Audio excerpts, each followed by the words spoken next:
অচিনপুরের কথাবার্তায় সবাইকে স্বাগতম। আজকে যে বিষয়টা নিয়ে কথা বলবো সেটা হচ্ছে নাটক মেঘবালিকা। ঈদের নাটক অনেক জনপ্রিয় হয়েছে। নেহাকে আমার খুব ভালো লাগে এবং ও খুব ভালো অভিনয় করে। মনে করি যে নতুনদের মধ্যে ও খুবই সম্ভাবনাময়ী, আমাদের বয়সী একজন মেয়ে। তো প্রথমেই বলে নিচ্ছি, অপূর্ব বা নেহার প্রতি কোনো ধরনের রাগ বা ক্ষোভ আমার নেই, এবং সেটা নির্মাতা জাকারিয়া শৌকিন না কি যেন নাম, ওনার প্রতিও নেই। কারণ কথা হচ্ছে যে সব মিলিয়ে অভিনয় দক্ষতা সব কিছু মিলে নাটকটা কিন্তু খুব ভালো, কিন্তু গল্পের যে ব্যাপারটা, গল্পটা নিয়ে আমার আপত্তি। গল্পটা হচ্ছে যে বড় ভাইয়ের বন্ধন প্রেমে পড়ার যে ব্যাপারটা এবং বয়সের যে বিশাল একটা গ্যাপ, 16 বছর, এটা হতেই পারে, আমি বলছি না এরকমটা হবে না, কিন্তু এটাকে যে কোনো সমস্যাজনকভাবে না দেখে বরং একটা মানে খুবই সাধারণ বিষয় বা খুব রোমান্টিসাইজ করা হচ্ছে, এই বিষয়টা নিয়ে আমার একটা দ্বিমত আছে। আমি তো আমার দ্বিমতটা প্রকাশ করতেই পারি, তাই না? নাটক ইজ নাটক, আমরা এটা বলতে পারি, কিন্তু এটা আমাদের আমার এই নাটকের যারা মেন অডিয়েন্স আমি বলবো, সবাই হয়তো দেখে, কিন্তু এই সব নাটক দেখে কিশোর কিশোরীরা এগুলো দ্বারা কিন্তু ভীষণভাবে প্রভাবিত হয়। এবং আমরা আরেকটা বিষয় দেখতাম যে টিচারদের প্রতি একটা এইভাবে দেখানো, মানে রোমান্টিসাইজ করা যায়, টিচারদের প্রতি ক্রাশ খাবে, প্রেমে পড়বে, এবং এগুলা কিন্তু আমরা বর্তমান সময়ে দেখি অনেক জায়গায় ছোটদের মধ্যে এইসব প্রবলভাবে প্রভাব রাখে। তো আমার মনে করি যে ঠিক আছে, একটা দুইটা হতে পারে, কিন্তু এগুলোকে রোমান্টিসাইজ করা উচিত না।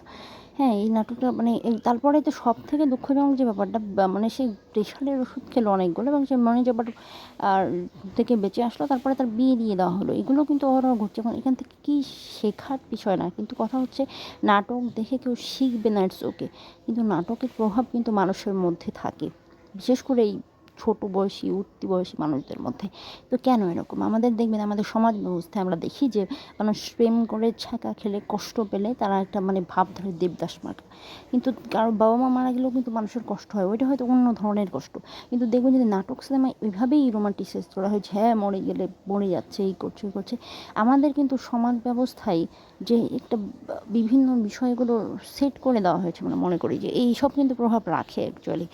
তো এখন কথা হচ্ছে, আমি তো আবার বরবাদ মুভি নিয়ে বলতে পারি, যেখানে ড্রাগ খাচ্ছে, এই করছে ওই করছে, কিন্তু ওখানেও কিন্তু এন্ড অফ দ্য ডে একটা পরিণতি দেখানো হয়েছে, একটা সুন্দর পরিণতি আমরা দেখি যে তার একটা সমস্যা হয়, তার মৃত্যুবরণ করতে হয়, এরকম কিছু।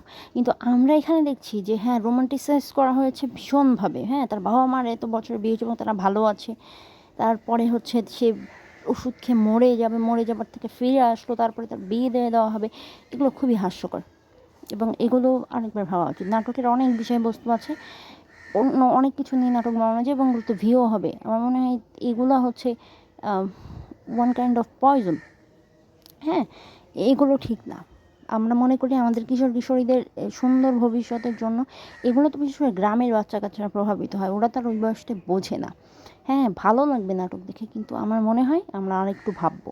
মেঘবালিকা নামের এইসব ভিউয়ের জন্য এসব অদ্ভুত উদ্ভট টপিক আমরা সেট না করি এবং রোমান্টিসাইজ না করি, বিভিন্নভাবে দেখানো যায়, ঠিক আছে?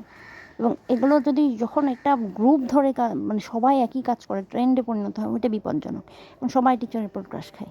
যা হোক, বিদায়।